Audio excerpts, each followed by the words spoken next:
Salut à tout le monde. Notre projet est ce titre la réalisation d'un chargeur de téléphone qui est à la sortie 5 volts. La première étape, on a dessiné le montage en programme ISIS. En fait, on a choisi ce programme car son support technique est performant, aussi car il est rapide à comprendre et à utiliser.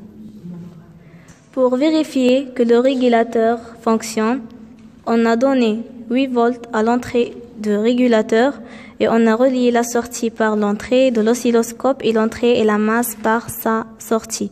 Et on a visualisé que à la sortie, on a 5 volts. Puis on a réalisé le montage sur un test lab et le testé avec un oscilloscope. Maintenant, on va présenter les composants dans notre montage.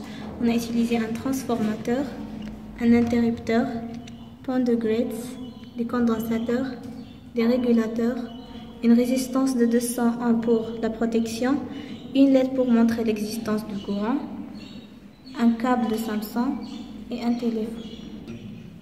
Et pour montrer le rôle du transformateur qui est une machine électrique qui permet de modifier les valeurs de tension et d'intensité du courant délivré par une source d'énergie alternative. Et dans notre projet, on a utilisé le transformateur pour abaisser la tension de 220 volts à 12 volts. Et le pont de Graetz qui fonctionne comme un redresseur de tension formé de 4 diodes. Il y a 2 entrées où doit arriver la tension alternative du transformateur et les sorties plus ou moins où sort la tension. Mais cette tension n'est pas continue mais elle est de signe constant. Et pour le filtrage, on a ajouté 6 condensateurs de valeurs différentes.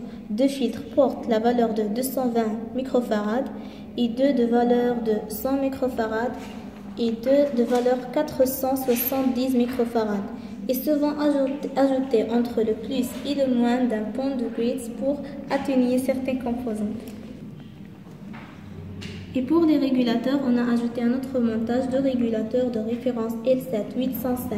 Ce sont des circuits intégrés qui comportent 3 branches. L'entrée, la sortie, la masse qui permet de régler la tension de 12 volts à 5 volts. Et maintenant, on va alimenter notre circuit.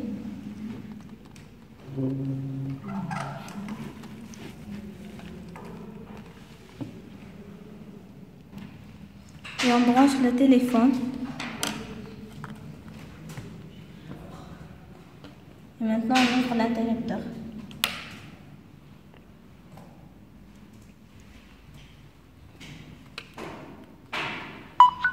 Et comme vous voyez, le téléphone se charge.